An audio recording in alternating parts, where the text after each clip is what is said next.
Cette cérémonie qui s'est tenue dans les enceintes de l'ambassade de France au Rwanda a été présidée par l'ambassadeur de France au Rwanda, Antoine Amfray, accompagné de l'attaché de défense à l'ambassade, le colonel Nicolas Dufour.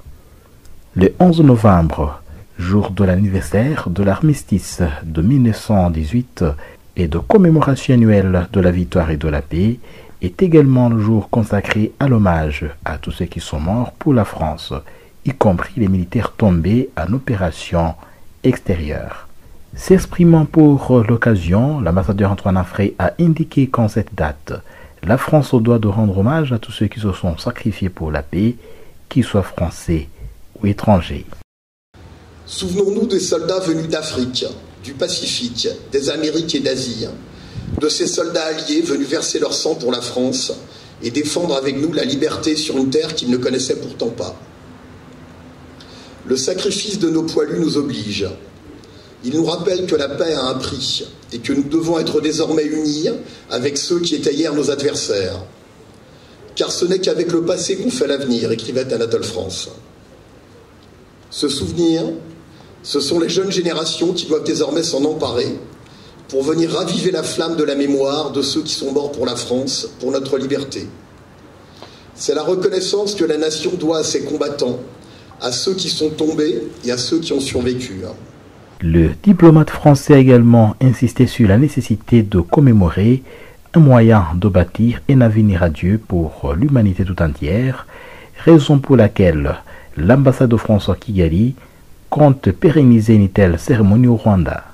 Le 11 novembre a certainement une signification peut-être plus forte pour les petits Français que pour les petits Rwandais. Mais la guerre de 14-18, c'est la première guerre mondiale, donc c'est un événement qui a une portée effectivement mondiale et universelle. Et donc c'est pour ça qu'on a pensé que c'était important d'associer aussi les personnels rwandais à la commémoration de cet armistice de 1918. Mais je pense qu'effectivement, en fonction aussi peut-être de la manière dont cette commémoration sera reçue par les autorités locales, par l'environnement, mais je pense qu'on pourra effectivement faire de ce rendez-vous un rendez-vous annuel, avec effectivement la nécessaire, je dirais, adaptation au contexte local. C'est-à-dire qu'ici on n'est pas dans une sous-préfecture de France, hein, on est à Kigali, au Rwanda, en terre rwandaise, et donc on fête cet événement parce qu'il est important pour nos militaires, mais je crois qu'il est important d'en faire aussi un événement franco-rwandais.